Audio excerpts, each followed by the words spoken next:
Buenas noches, otro capítulo de Voces Críticas. Esta vez vamos a conversar con el doctor Gustavo Barbarán, presidente del Instituto de Estudio de Derecho Internacional de la Universidad Católica.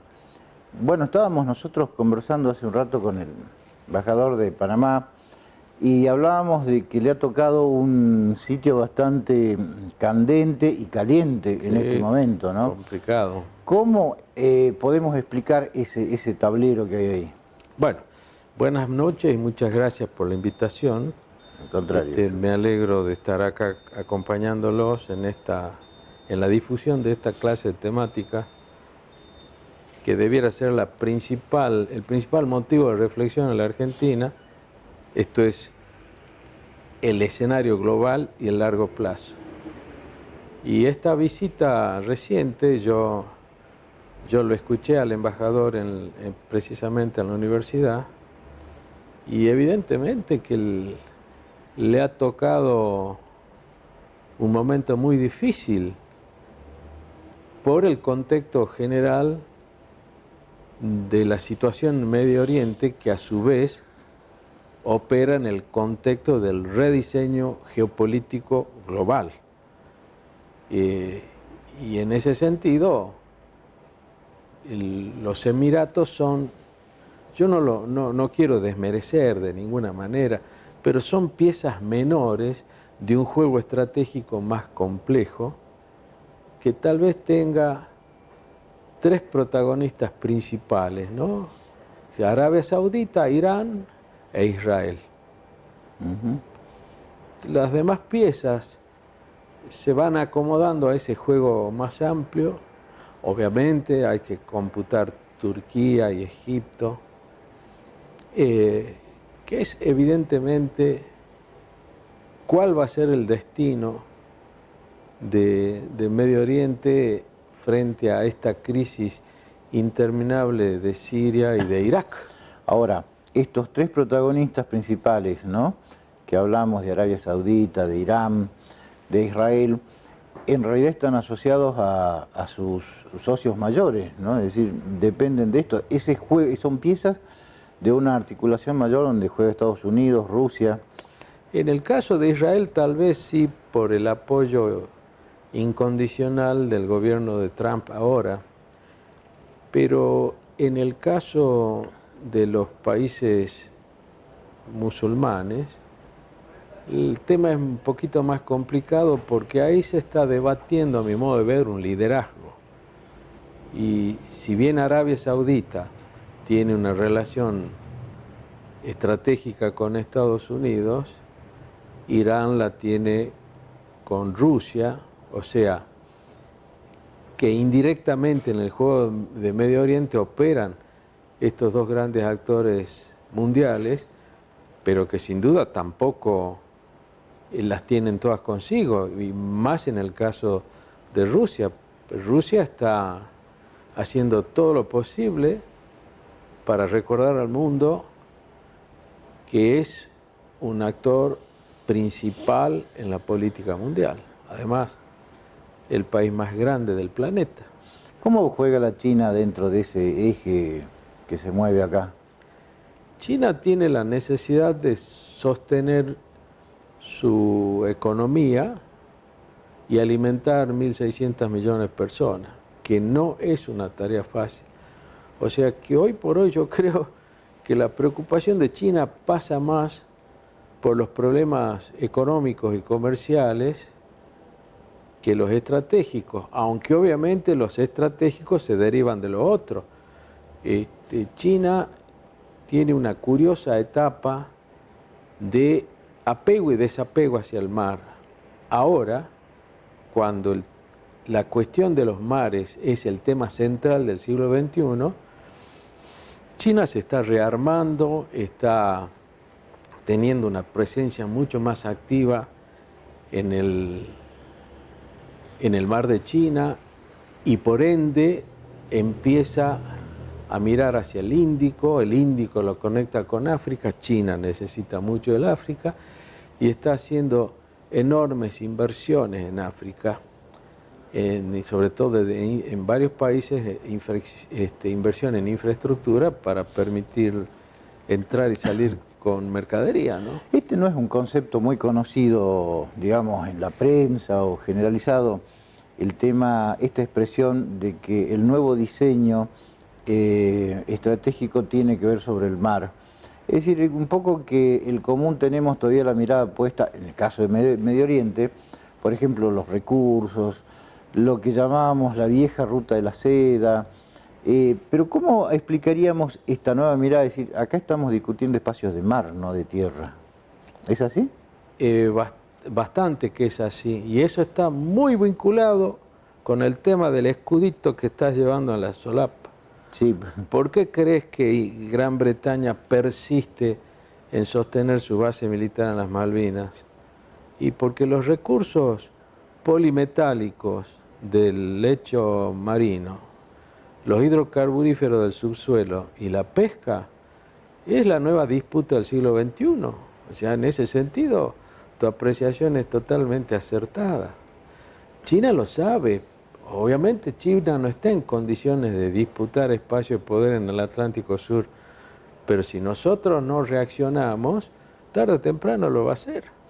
¿Y cómo se puede reaccionar? Es decir, nosotros, hablo de nosotros quizá como un bloque o conjunto de países dentro de lo que es Sudamérica, ¿no?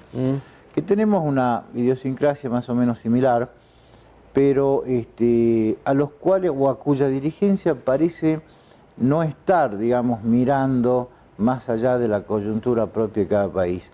Nosotros vemos que la Europa, los estados árabes, las grandes potencias, están dentro de este rediseño. Pero la Sudamérica es como que... Pero vos sabés que mi apreciación es que la crisis de los partidos políticos, pues si hablamos de crisis de dirigencia, tenemos que hablar de crisis de los partidos políticos. Los partidos políticos son la representación de la voluntad popular, el nexo entre la voluntad popular y el Estado, están en crisis en todo el mundo, pero con una diferencia, que el pensamiento estratégico a largo plazo en los países centrales pasa por las Fuerzas Armadas y por las academias. Entonces hacen una fuerza intelectual poderosa en el rediseño de las políticas. Ahora, hay políticos que son más lúcidos que otros para llevar a cabo sus políticas, ¿no? Por ejemplo, el caso de Estados Unidos con Cuba. Obama tenía una percepción de la necesidad de sacar a Cuba de esa situación de aislamiento, pero viene este otro señor y nuevamente vuelve 50 años atrás. Pareciera que no hemos superado la Guerra Fría.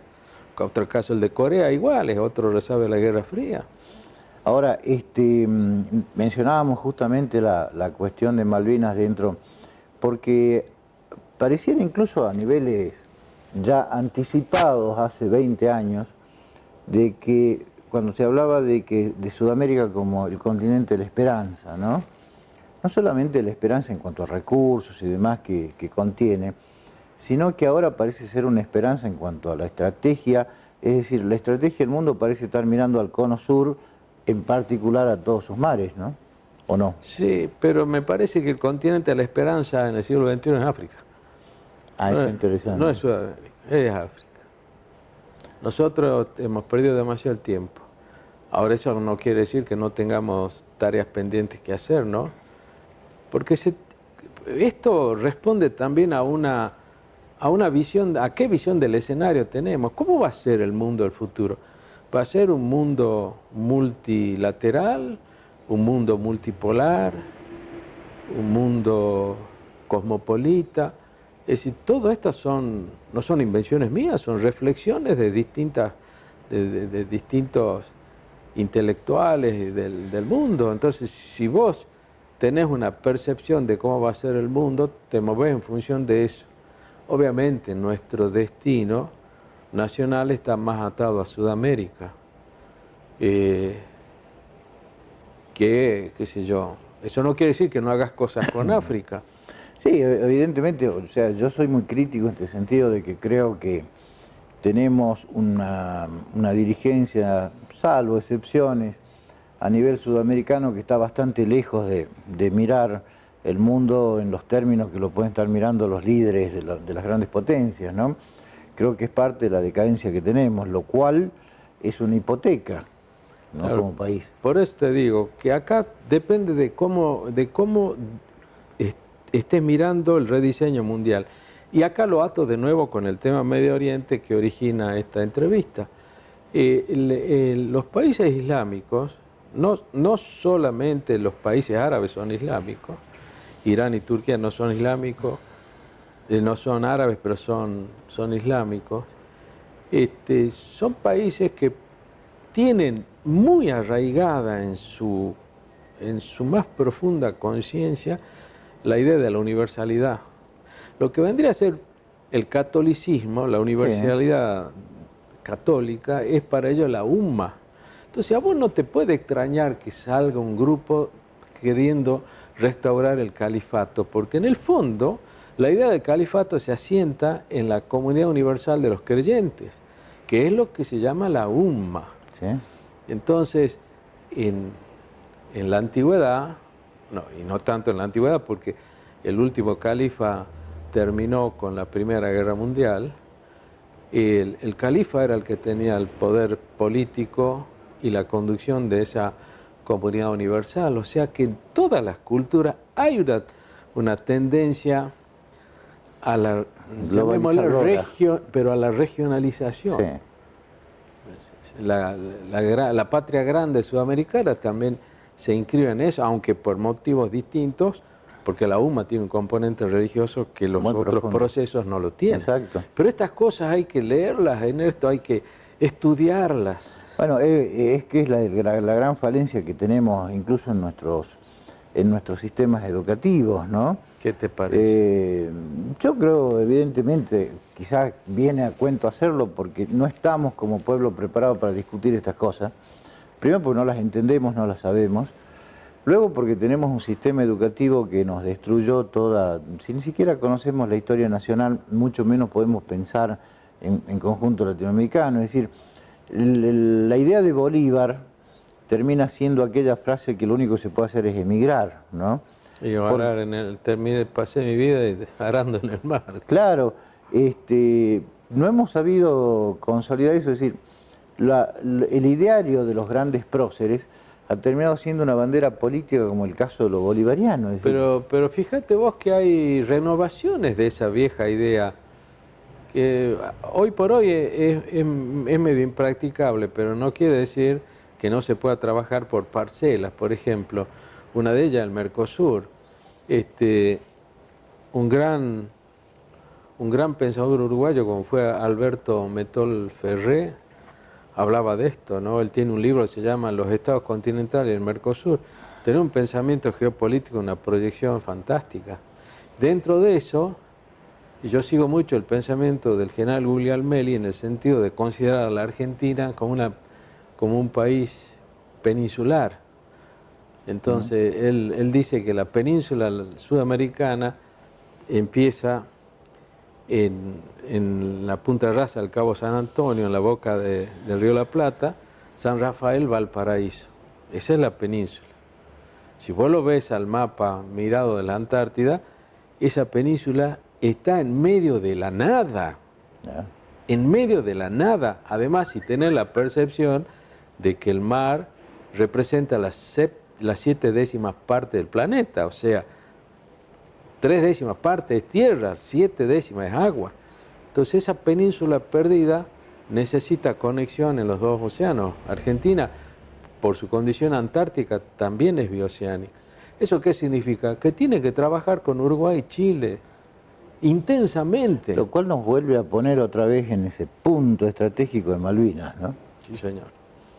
¿Qué estamos? Cuénteme, yo sé que están por hacer algo con esto, sobre una actividad sobre Malvinas. Efectivamente, vamos a hacer las segundas jornadas salteñas sobre la cuestión de las Malvinas, Georgias y Sándwich del Sur, porque es un conjunto el problema, no solamente Malvinas.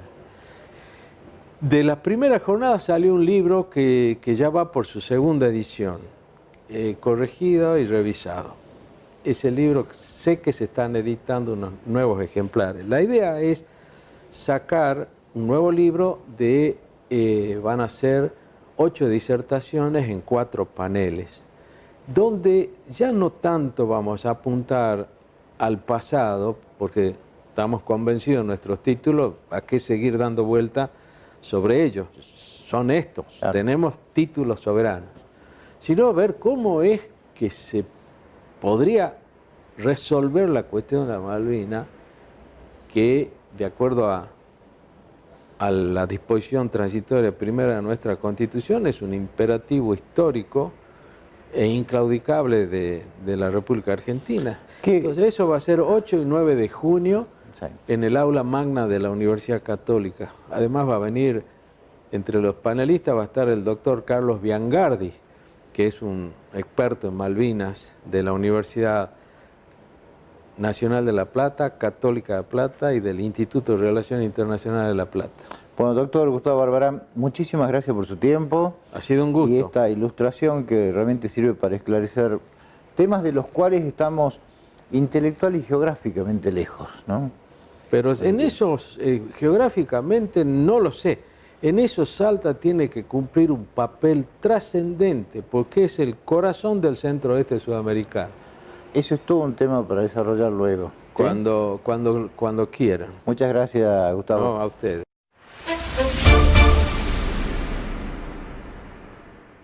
Inicio de espacio publicitario. El aire es nuestro. Hace algunos días inauguramos el Polo Integral de las Mujeres, un espacio íntegramente destinado a contenerlas, ayudarlas y asesorarlas, para que ellas, las víctimas, no tengan que ir de un lado a otro y sean atendidas sin perder tiempo valioso. Los salteños estamos atacando un mal, una aberración como lo es la violencia de género. Se vive en todo el país, se sufre muchísimo en Salta. Esperamos que sea un aporte al cambio cultural que todos necesitamos. Entender que el daño a una mujer es un ataque a quienes son pilares de la sociedad. Este espacio es para vos. Su gente trabaja para vos y te están esperando. Siempre. Con las mujeres. Contra la violencia de género. Gobierno de la provincia de Salta. Entre todos.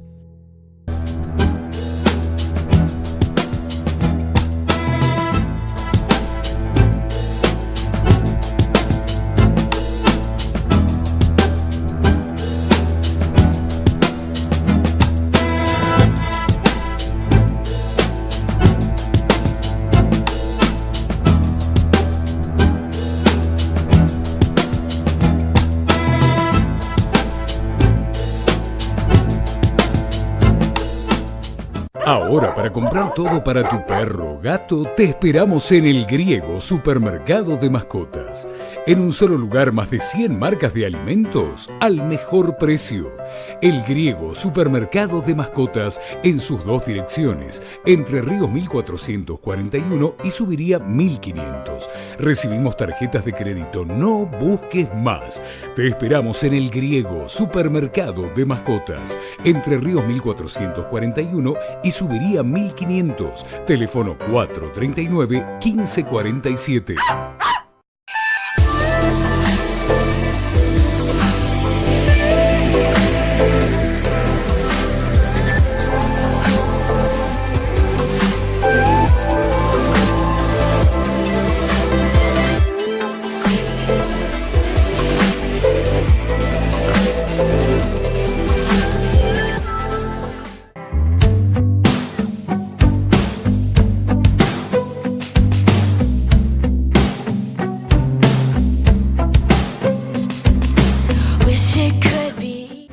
Lunes, te insulta.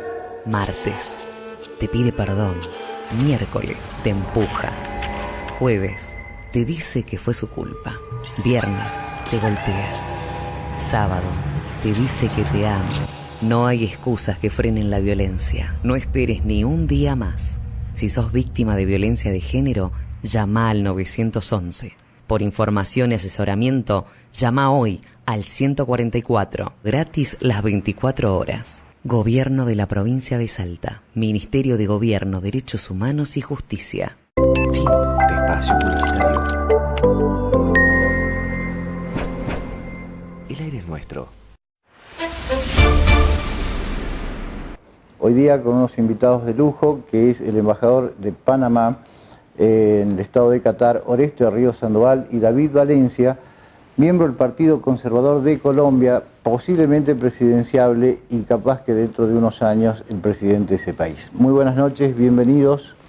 Muchas gracias a usted y a toda la audiencia de Voces Críticas. Para nosotros es un honor tener la oportunidad de compartir aquí con usted y a través de su cámara con toda su audiencia. Nos interesa primero que nada, y vamos desde lo más chico a lo más grande, diré, el motivo de la visita a Salta, en particular.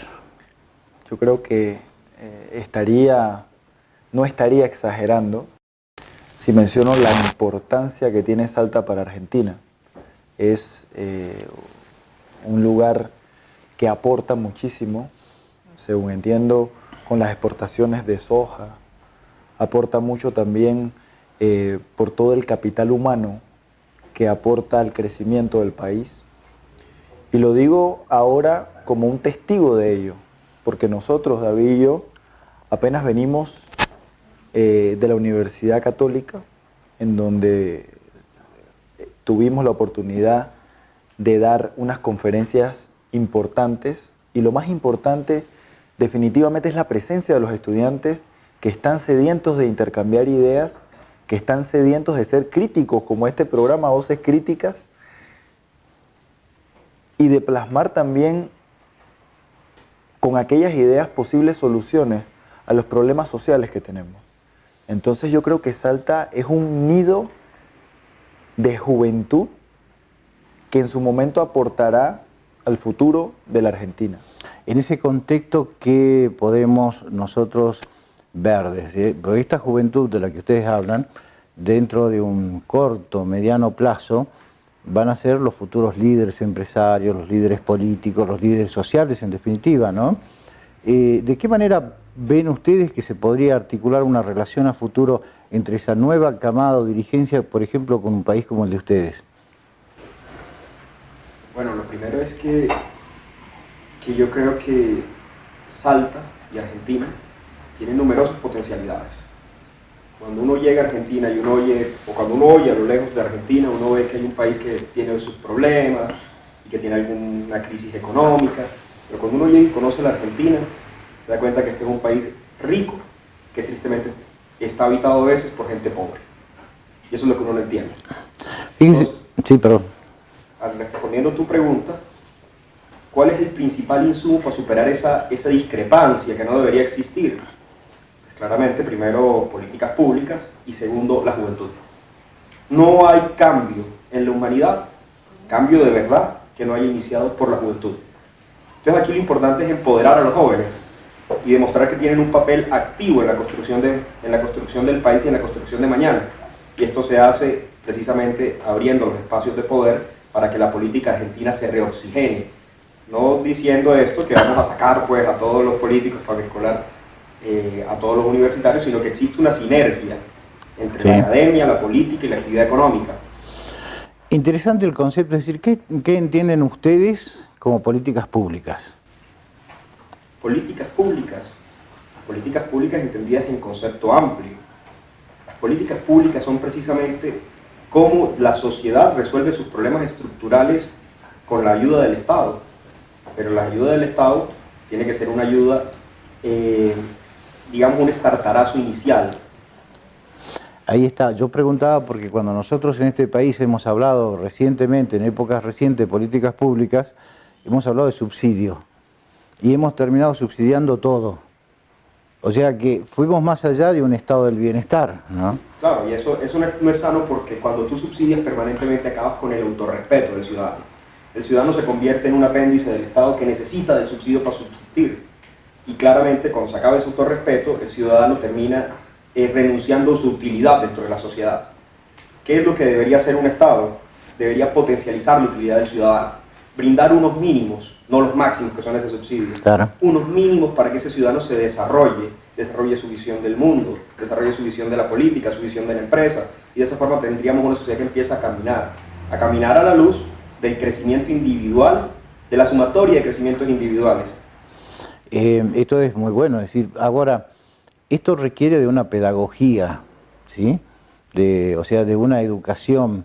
Todos los países, y esto me gustaría preguntarles a ambos cómo lo han vivido ustedes, todos los países que quisieron cambiar su rumbo, o generar un modelo distinto de país, lo hicieron sobre la base de una reforma educativa. Lo hizo la Argentina en el 80, lo hizo la Francia en la Tercera República, etc. Es decir, ¿cómo lo han encaminado ustedes? Yo me leí casualmente un libro de un autor argentino, se llama Andrés Oppenheimer. Un libro muy interesante. De hecho, me leí 2 luego porque quedé con mucha curiosidad de los siguientes temas de él. Se llama Basta de Historias y el otro se llama Cuentos Chinos. En Basta de Historias, él decía y trataba fundamentalmente el tema de la educación. Y él decía que nosotros teníamos que mirar a futuro, precisamente haciendo un análisis comparativo, sobre todo internacional, de cómo otros países, sobre todo de Asia, recuerdo, han podido progresar y desarrollarse, tomando como principal herramienta la educación. Y nos fuimos al caso de Singapur, y nos vamos al caso de Finlandia, y así sucesivamente. A mí me parece que los gobiernos en Latinoamérica que han invertido en educación nunca han fallado en esa inversión. Nunca se han equivocado. Lo hizo Chile, lo ha hecho Argentina, como usted bien lo ha dicho. Y nosotros en Panamá, hablando ya en términos particulares nuestros, tenemos en este momento un gobierno que se ha decidido a invertir en la educación y tomando conceptos muy básicos, tomando ideas muy sencillas como lo importante que es, por ejemplo, aprender inglés. Estamos hablando del idioma universal, por no decirlo de otra manera. Yo quiero compartir con usted muy rápidamente una experiencia que yo tuve allá en el Medio Oriente. Sí, por favor. Yo estaba sentado esperando por atención y llega una niña de 3 años arrastrando un conejo que era enorme, un peluche. Y ella me dice a mí en inglés, ¿cuál es tu nombre? En inglés. Y yo, bueno, le digo, mi nombre es Oreste, ¿cuál es tu nombre? Y ella me dice, mi nombre es Ana. Yo le digo, hola Ana, placer. ¿Y cómo se llama tu amigo? Me dice en inglés, Bonnie, conejo. Conejo. Yo, oye, mucho gusto. Viene el papá de ella cuando nota que la niña está conmigo y el papá se le acerca a Hannah y le dice en árabe, ¿qué haces molestando al señor? Y le dice ella, Bonnie, el conejo, él quería hablar con él, en árabe. Habló conmigo en inglés. Llega la mamá de la niña y le habla a la niña en un idioma que yo entendí fácilmente y era portugués. Esa niña de 3 años, enfrente de mí, habló sin ningún problema 3 idiomas. Y yo todavía estoy pensando cómo es que hago para hablar mejor el español. Y la niña me dio un choque de esperanza cuando yo aproveché el momento para preguntarle al padre, pero mira, ¿cómo esta niña habla estos idiomas? Simplemente en la guardería que ellos tienen, ella aprendió el inglés.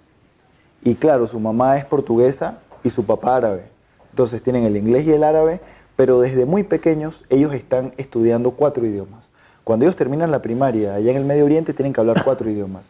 Y luego en la secundaria al menos hablan 2 más. O sea que esos estudiantes cuando terminan secundaria ya hablan 6 idiomas. Y eso desde el momento que termina la secundaria es una puerta abierta a un montón de carreras afines a los idiomas y a los lenguajes que ellos pueden aplicar.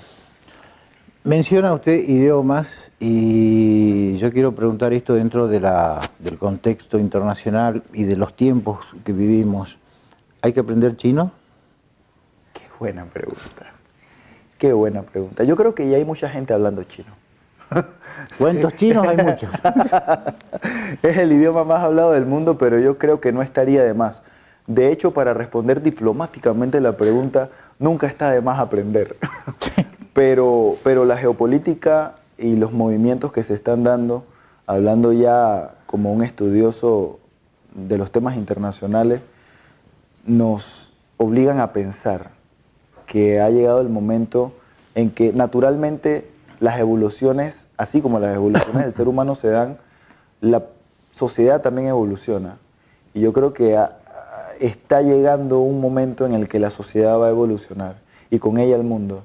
Y esto tiene que ver con un cambio, tal vez, o una equiparación, o como le queramos llamar después de un análisis profundo de los poderes que deciden sobre la geopolítica mundial. Le pregunto como un potencial estadista, ¿no? Gracias. Futuro presidente. No, es decir, yo creo que la gente joven se prepara para estadistas. Una cosa yo siempre digo son los dirigentes y otra muy distinta son los líderes, ¿no? Sobre todo en esta época en que tenemos que hablar de otro tipo de liderazgo innovativo, inteligencia emocional, etcétera, ¿no? Ustedes que ven y están, digamos, en un punto estratégico que es la vecindad con Estados Unidos y esta Sudamérica que todavía pelea por muchas cosas de desarrollo, estratégicamente, ¿cómo ve el futuro inmediato en este juego aparente donde hay tres? Estados Unidos, una Rusia que vuelve a renacer en cierta forma y el mundo oriental. Y me permito... China. ¿Ah? China. Sí, pero no solamente China, yo le agregaría también qué pasa con el Medio Oriente. Bueno, Napoleón decía que cuando China despertara el mundo temblaría. Exacto. Y China despertó y el mundo tembló. Pero creo que nosotros, como Latinoamérica, tenemos que pensar primero en qué vamos a hacer como región para asumir esos desafíos de geopolítica. Latinoamérica es una región privilegiada. Tierras fértiles, apetecidas en el mundo, agua, sistemas montañosos, los dos océanos, salida al Pacífico y al Atlántico. Es decir, Latinoamérica tiene una cantidad de ventajas. Ahora, es cómo hacemos los latinoamericanos para que esas ventajas nos lleven al desarrollo y convertirnos también en un actor importante dentro del juego geopolítico. Lo que tenemos que hacer es pensar en región. Es decir, Latinoamérica no puede seguir fracturada o fracturándose más en pos de un mundo que cada día, por el contrario, se globaliza y se articula. Te voy a dar un ejemplo. Mientras que Europa ha llevado con éxito un sistema de regionalización, un proceso de regionalización, Latinoamérica, que comparte idioma, religión y costumbre en general, no ha podido hacerlo. Se ha fragmentado. Y cada día más fragmentada y más dividida. En Europa no comparten idioma. Una barrera terrible. Pero además no comparten religión, ni la cultura ha sido la misma tradicionalmente. Pero además de eso, los países europeos fueron pueblos que duraron enfrentados por muchos años, que había odio dentro de las sociedades europeas. Lograron dar el paso y eso generó prosperidad en la región, estabilidad y calidad de vida. Latinoamérica no lo lograba hacer. Luego, el reto para nosotros los jóvenes, y no solo para los jóvenes, para los no tan jóvenes, los gobiernos, la sociedad civil, la industria, es empezar a ver cómo jalamos hacia el mismo lado y establecemos los objetivos estratégicos de la región. Y con esto no estoy diciendo que esté de acuerdo con ese modelo chavista que fue nefasto en Venezuela y que promovía una integración a base de las dádivas de petróleo, sino una integración cierta, real, donde nos veamos como pares y como aliados y socios. ¿El Mercosur sirvió? Cuando tú me preguntas por el Mercosur, yo pienso en el CAN. El CAN es el Mercosur de nosotros en el norte de Sudamérica. Perdón, yo lo pregunto esto del Mercosur siempre desde esta visión de ustedes un poco medio de arriba, ¿no? Porque evidentemente tiene un país con una evolución y un progreso mucho más adelantado que lo que ocurre de Colombia para abajo, ¿no? Pues yo te hablo por el CAN y después voy a tocar lo que conozco del Mercosur. La idea del CAN era hacer una pequeña Unión Europea. Sí. Teníamos unos países que lo integraban, iba a haber libre comercio, libertad de movilidad, libertad de estudio, donde un joven iba a estudiar a Venezuela y el título se lo homologaba automáticamente en Colombia, fracaso total. ¿Por qué estas iniciativas económicas no pueden ir al vaivén del deseo del gobernante? Tienen que ser iniciativas que trasciendan al gobierno y se convierten en iniciativas estatales, de orden estatal. Es decir, del primer nivel, que el gobierno que entre tenga que respetarlo. Entonces, lo que sucedió es que tenemos un documento muy bonito, perfecto en su elaboración, pero cuando vamos a ver la ejecución ha sido totalmente deficiente, porque cada gobierno juega a hacer la política con ese documento y termina afectado totalmente el cambio. Ahora, en el tema de Mercosur, creo que ha pasado un poco de lo mismo. Entonces, si llega un gobierno que tiene una tesis de proteccionismo, empieza a cerrar las facilidades que ofrecía el modelo de integración. Si llega un gobierno que quiere romper, tiembla el Mercosur completo y no hay mecanismos para hacer control. Luego también creo, y en esto pues Oreste tiene más experiencia y él dirá si lo que digo tiene algún sentido, yo creo que el Mercosur, como está, ofrece una cantidad de oportunidades para la región, pero ha sido más mal manejado y por tanto merece una reingeniería integral. Ha sido, perdón embajador, el Mercosur ha sido ideologizado en realidad, más que mal manejado. Es decir, ha sido un campo de batalla de ideologías, algunas, depende cómo lo veamos, hasta perdidas ya, y yo creo que esto es, ¿no?, el gran problema, es decir, la ideología frente al progreso, son incompatibles. Sí, yo nunca estaría en contra de una iniciativa que busca unificar, de una iniciativa que busca equiparar. El problema es cuando la iniciativa se queda en las palabras y no se van a los hechos. El problema es cuando los intereses personales de ciertos líderes buscan aprovecharse del mecanismo y tratar de sacar la mayor ventaja para ellos. Y cuando digo ellos, ni siquiera hablo de sus pueblos, sino de ellos. Claro. De ellos en la definición estricta de la palabra. Y ese es el problema. Yo creo que cuando nosotros obremos de acuerdo a un compromiso cierto con nuestra gente, un compromiso cierto con nuestra capacidad de crecer como pueblos en unidad, y nosotros pongamos sobre la mesa las cosas que nos hacen ver similares, las cosas que nos puedan unir, y no las cosas que nos separan como las ideologías, nosotros vamos a ser exitosos. Yo estoy pensando en este momento, a niveles regionales, que nosotros tenemos que reconstruir la democracia. Somos países muy jóvenes y que venimos golpeados de procesos dictatoriales, democracias inestables, muchos egoísmos todavía, no aprendemos a mirar la cosa en proyección. Esa reconstrucción de la democracia yo creo que viene de la mano de dos factores: la juventud y las regiones, y dentro de las regiones los municipios. O sea, yo creo que desde ahí es donde tenemos que volver a hacer una fragua para sacar líderes nuevos, para generar una educación nueva. No sé cómo usted, ¿cuál es la visión que tienen de esto? Hay una frase de un expresidente dominicano. Su nombre era Joaquín Balaguer. Él dijo que la juventud es la esperanza y que la esperanza no se pierde. La juventud es el eje que, como decía antes David, va a impulsar ese futuro que todos no solamente queremos, sino que nos podemos merecer. Y yo creo de verdad que en la región, y hablando de los municipios, la descentralización de los recursos, para que cada comunidad pueda invertir en lo que la comunidad sabe que necesita, no aquel que está en un gobierno central, que cree saber, pero que no está ahí, que no siente, que no prueba, que no huele, que no escucha.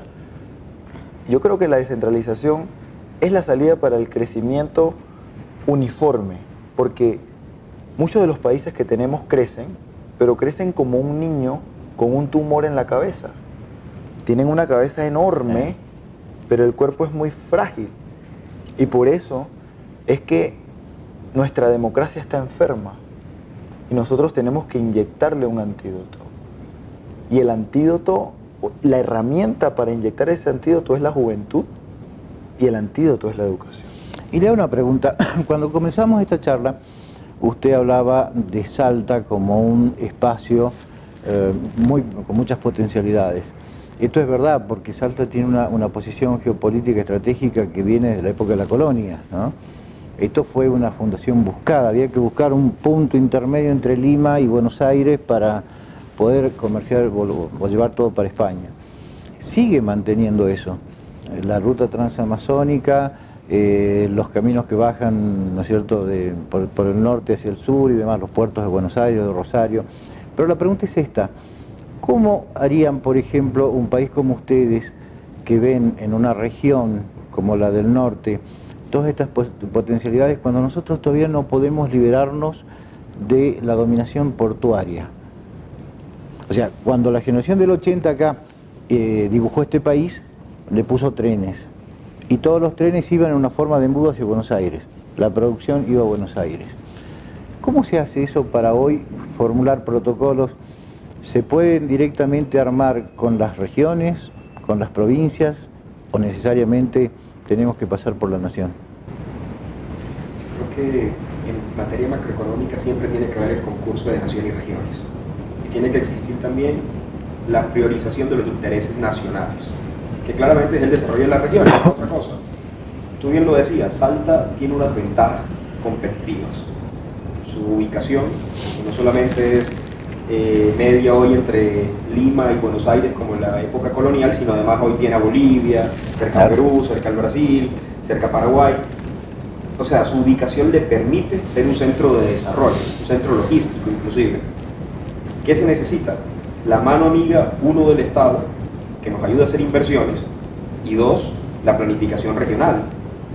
¿Cuáles son las obras que necesita Salta para convertirse en una región verdaderamente productiva y que todas esas potencialidades que conocemos se conviertan en ventajas comparativas? Que es que finalmente las potencialidades son ventajas comparativas sin desarrollar. Luego, el Estado, la nación, sí debe entregarle la mano a la región, pero es la región la que debe definir de qué manera le entrega a la nación la mano. Bueno, este es un serio problema político, evidentemente, ¿no? Nosotros tenemos históricamente algo. Este país demoró 50 años en constituirse, porque la hegemonía del puerto, que se llamaba aduana, era muy fuerte. Hoy día se llama coparticipación federal, es decir, el problema del centralismo, como en el dinero que entra y sale del país, sigue siendo bajo otra forma. Es decir, el federalismo todavía es una manifestación de la Constitución, pero no está en los hechos. Y este es uno de los problemas. Ahora pregunto, ¿cómo haríamos? Nosotros tenemos con Panamá más o menos unos 30 protocolos firmados de todo tipo. ¿En qué nivel de aplicación están o cómo podemos profundizarlos desde acá? Yo creo que tenemos que irnos primero a una exploración de todo lo que tenemos, cuáles son las necesidades que mantenemos, porque algunos de esos protocolos datan de mucho tiempo atrás, cuando las necesidades eran distintas. Entonces hay que hacer tal vez un filtro, hay que darle importancia y prioridad a lo que lo merece. Para eso existen también las visitas oficiales, son mecanismos establecidos internacionalmente, los mecanismos de consultas políticas, los distintos intercambios diplomáticos, porque ese es el eje y el valor que tiene la diplomacia. Entonces, desde cada gobierno tenemos que hacer un estudio previo, confluir en una reunión bilateral, luego de eso pues promover lo que nosotros como naciones hermanas necesitamos para llevar adelante la ejecución de los protocolos que tenemos y tal vez, si es necesario también, para hacer espacio, digámoslo así, terminar con las cosas que tenemos llenas de polvo y que ya no tienen ningún sentido que permanezcan ahí. La migración, por ejemplo, ¿no? Bueno, con la migración es un tema que sinceramente yo creo que nosotros tenemos que trabajar, comprometernos y meterle el hombro. Hay situaciones y distintos focos o núcleos que se están presentando a lo largo de América, que han abierto paso para que el tema de las migraciones cada vez sea más cerrado en vez de más abierto. Nosotros vivimos en una zona que, a pesar de esos focos que mencioné, todavía se considera una región pacífica. Y nosotros como naciones tenemos que poner el todo, cada uno, para que donde están esos pequeños incendios, nosotros podamos ayudar para que se apaguen. Lo llevo al espacio físico donde está ahora destinado Qatar. El país con el ingreso per cápita más alto en este momento, rico en petróleo y en gas, pero con vecinos medio complejos, ¿no? Es una forma muy diplomática de decirlo. Sí. Pero sí, el 5 de junio del 2017,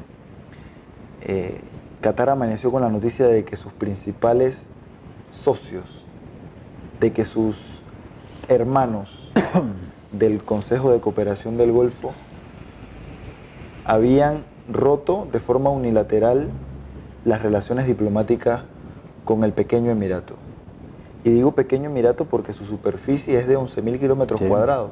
Es 6 veces más pequeño que Panamá y 43 veces más pequeño que Argentina.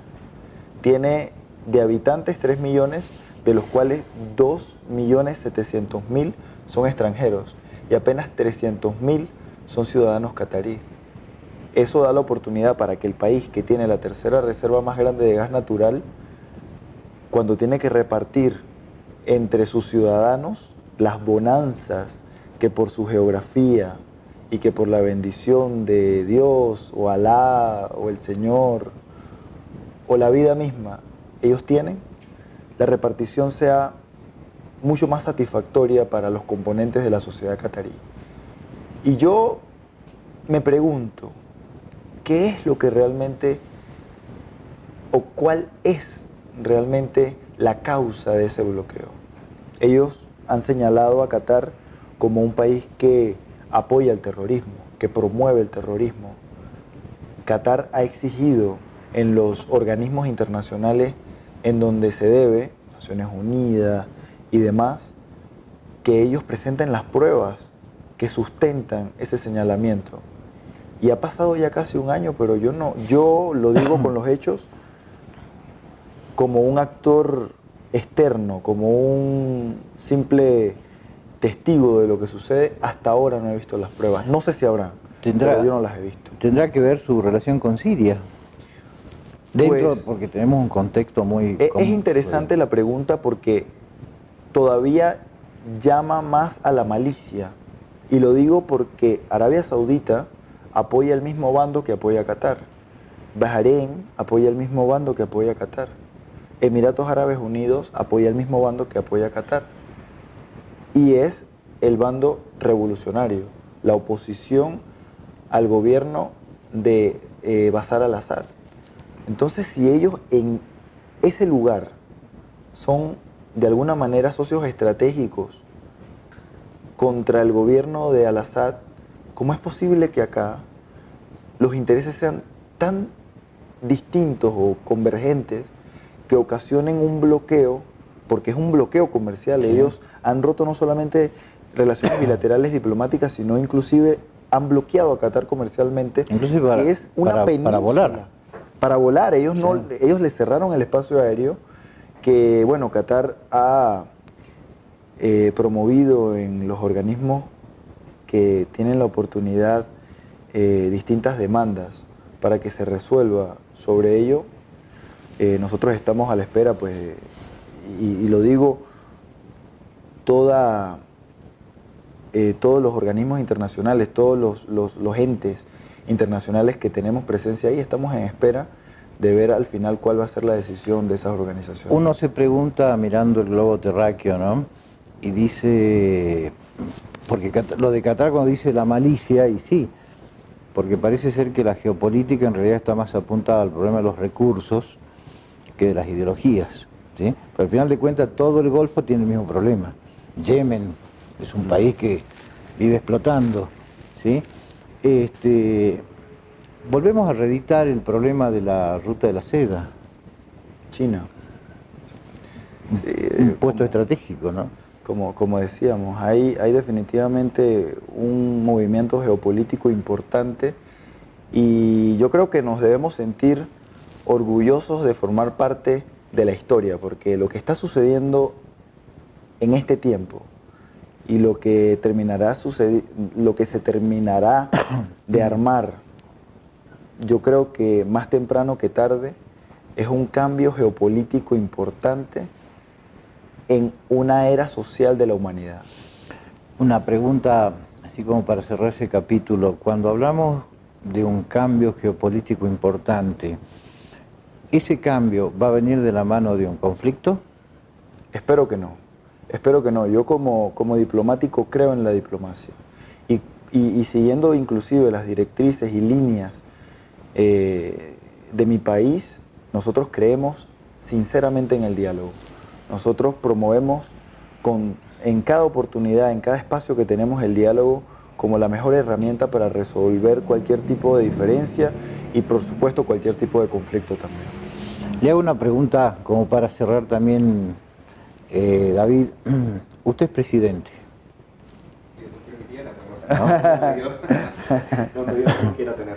Usted es presidente y tiene una visión que hasta es profética porque hablan de Sudamérica como el continente de la esperanza, que si Dios no lo permita explotara todo por allá, este lugar es el único que quedaría absolutamente en pie en sus recursos, en su gente y en todo lo demás.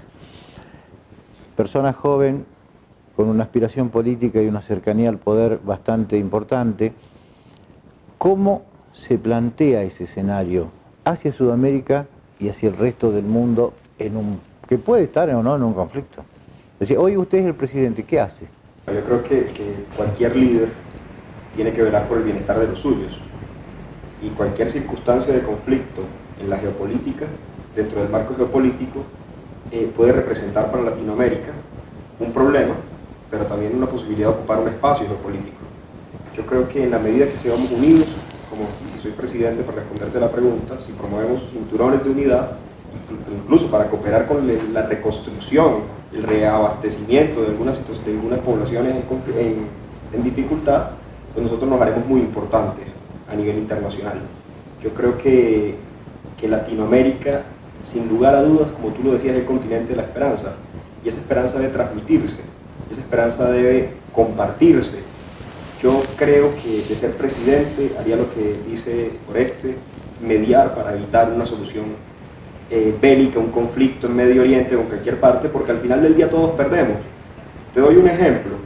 En el año 97 hubo una crisis en el sudeste asiático, una crisis económica. Sí. El resultado inmediato fue que bajó el precio de los commodities y todas las economías latinoamericanas se quebraron. Claro. Luego, una crisis en el sudeste asiático nos perjudicó tanto, imagínate una guerra, donde países o sociedades, como la pregunta hipotética que me planteas, se llevara a cabo. En tal sentido, nosotros como líderes y dirigentes deberíamos promover y hacer todos los esfuerzos para evitar que esa situación llegara al nivel bélico, porque de otra manera la economía nuestra local, nuestros intereses estratégicos locales terminarían sucumbiendo por la crisis. Aquí vivimos en un mundo que es un cuerpo social. Aquí el mundo ese de la aldea que no se entera lo que pasa desapareció. Y en este cuerpo social, si el pie se engangrena, tarde que temprano la infección afecta a la cabeza. Luego es muy importante que los líderes mundiales, y si yo soy presidente y hiciera parte de esa élite mundial, trabajáramos en consenso para evitar que las diferencias y las discrepancias terminaran en la solución bélica, que es el menos deseable de los escenarios. No sé si Sí. fui muy por la rama. No. Lo que pasa es que la pregunta es teórica, la respuesta también tiene que serlo. Y yo diría, como para cerrar esto, hoy día nosotros tenemos un mundo que está absolutamente... Aristóteles, la pirámide se dio vuelta, ¿verdad? Entonces, en la cúspide está la economía, que solía ser la base. ¿Qué visión tienen de un mundo donde la economía es realmente estable, estamos viviendo una ficción, los números son los que manejamos? Yo sinceramente creo en un mundo colaborativo. Yo creo en la economía social de mercado. Yo creo que ha llegado el momento en el que nosotros como sociedad dejemos atrás lo que usted mencionaba antes.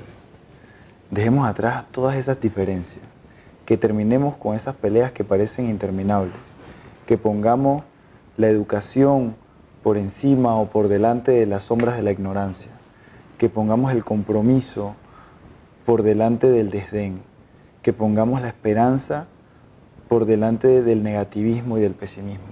Es hora que tengamos un compromiso social como partes del Estado y todos colaboremos a través de la economía social de mercado, de la era colaborativa, para construir mejores países. Realmente, muchísimas gracias por la visita a los dos. También lo mejor allá porque es un momento complejo, ¿no? Pero yo quiero rescatar sobre el final esto, la juventud de personajes importantes, y un líder político, un embajador, que creo que nos tiene que servir de modelo. Así que les agradezco muchísimo habernos destinado este tiempo. Muchas gracias. Gracias a ustedes. Muchas gracias a ustedes también por acompañarnos. Ha sido otro capítulo de Voces Críticas. Muy buenas noches.